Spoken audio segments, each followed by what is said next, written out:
Hello, good morning, and welcome to Sport for Business, Sport for Social Good 2022. This is an exciting morning. We're back out in a live studio environment for the first time in 2 years. And there have been some things that have been disrupting our world over that period of time. You might be familiar with some of them. So it is exciting to be back out. We've got a packed schedule ahead of us this morning, and this is a subject which is really incredibly important.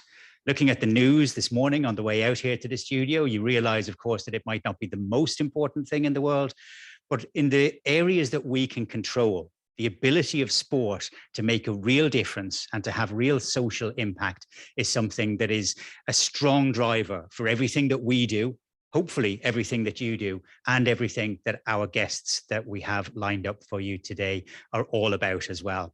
It promises to be an inspiring morning. We've got 4 individual segments that we're going to bring to you. And each one of those is going to look at a particular area of this whole world of sport for social good. It has been made possible throughout this journey by the assistance of Allianz, who came to us in the early stages of when Sport for Business was looking at this area, and they said yes, they wanted to be a part of this, and they've stuck with us all the way through. We're going to be joined later on in the morning by Valerie Hedin from Allianz Ireland and by Niamh Murphy from In the Company of Huskies to look at a campaign which they produced in the midst of COVID, which has had real social impact. The mechanics of building a campaign that can do exactly that, and we'll have a conversation with them around about that. The end of the show is going to be a conversation with a good friend of mine, Daniel Lambert, who is the Chief Operating Officer of Bohemian Football Club.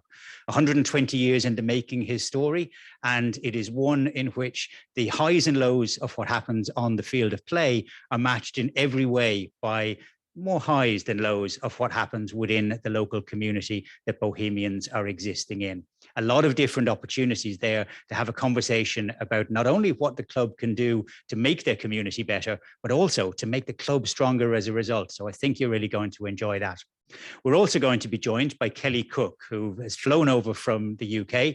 She is the commercial director of the United Rugby Championship, a tournament which came to life at the start of this season and which has already flown high in both our awareness and its ability to actually make a difference within rugby.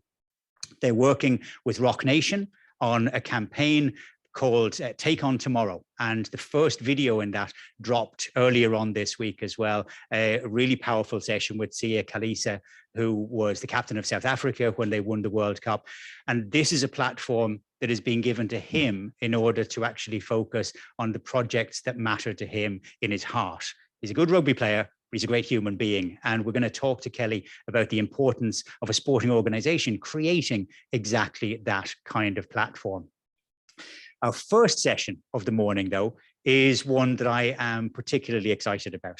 I've grown to know our first guest speaker, Matt Rogan, over the last number of years through not only his work, but also more lately of a book he has written, which is more or less a playbook on how we're going to emerge from the last 2 years.